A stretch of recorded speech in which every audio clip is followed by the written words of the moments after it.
Hi, I am Dr. Cree Scott, founder and CEO of Serenity Psychological Health and Wellbeing. Here at Serenity, we offer a wide range of customized well-being, DE&I, and leadership development solutions designed to create a healthy, inclusive, and equitable workplace experience. In this video, you will be hearing from my colleague, Dr. AI, who will address the signs and symptoms of loneliness, as well as provide you with a few tips on how you can ease those feelings and bounce forward. So without further ado, let's jump right in. Thanks, Dr. Scott. Before I get started, I would like to point out that loneliness is not the same as choosing to be in solitude, being an introvert, or being a loner. Some of us actually both need and enjoy time to ourselves. Instead, loneliness is the emotional distress that results when the need for companionship and connection are not met. This can be true not only for individuals who are physically alone, but also for individuals who are in a relationship, those who reside with friends or family, as well as those who find themselves surrounded by people often. That's because loneliness is a feeling and perception that is unique to each of us. It's how you experience your relationships, or lack thereof, with others. Loneliness can result when we perceive that the people in our lives do not fully understand us, find interest in us, or truly care for us in the way we need to be loved. It also occurs when we feel left out. We have all felt lonely at some point in time in our lives, but the pandemic has made it even more challenging to connect with others than ever. According to research conducted by Cigna using the UCLA Loneliness Scale, 61% of those surveyed reported feelings of loneliness, compared to 54% a year earlier. These numbers are staggering, especially considering the health risks that come with loneliness. Research is finding that isolation, loneliness, and related challenges have a significant impact on your health. Did you know that loneliness has been known to have the same health risks as smoking 15 cigarettes a day or having an alcohol use disorder? And it's twice as harmful to your physical and mental health as obesity.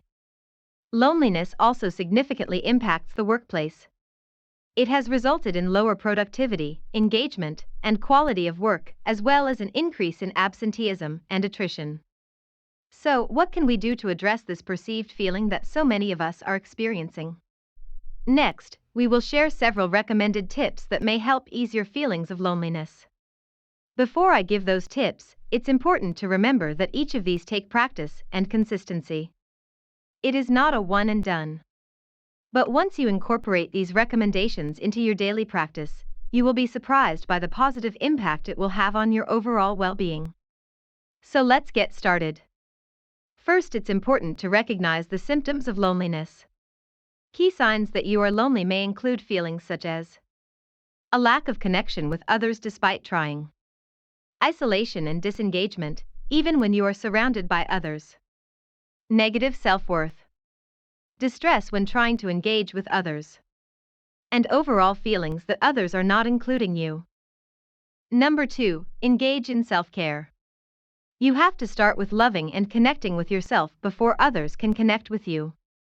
Self-care at a minimum includes getting 7 to 9 hours of sleep per night, eating healthy, and exercising regularly. These are the basic practices that everyone needs to maintain their mental and physical health. However, you can also take time out to engage in activities that bring you joy, practice positive self-affirmations, meditate, and/or journal. These are just a few examples of practices that can also help you connect to your inner self. Number 3. Get outside and get sunshine, or talk to your physician about vitamin D supplements if sunshine is not readily available where you live. The right balance of sunlight can have lots of mood-lifting benefits because it increases serotonin in the body. Number 4. Disconnect from social media. While technology and social media, when used in moderation, can enhance connections, it can also sometimes lead to feelings of increased loneliness and isolation.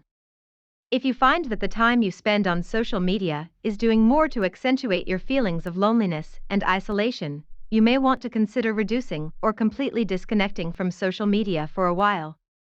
Number 5. Join an interest group or take up a hobby that gets you around others who have the same interests. It may be easier to make deeper connections with others when you have a shared interest and working toward a common purpose or goal. Number 6. Speak up and nurture the relationships you already have. Sometimes it takes your willingness to be vulnerable with the people you love by being honest about how you are feeling. Your friends and family may not be aware that you are not feeling as connected to them as you would like. Remember, people are not mind readers and may see connection differently. It's important to teach others how to love you in order to get the feeling of connection you need.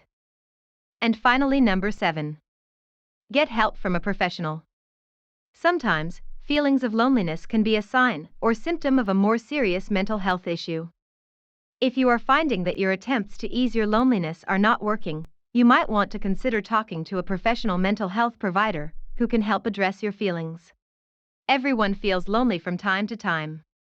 But with the right tools and support, you can build a foundation that will help put your feelings at ease and begin finding the connections you need. Thanks, Dr. AI. We hope you found this video helpful. To connect with us at Serenity, please visit www.serenityscihealth.com.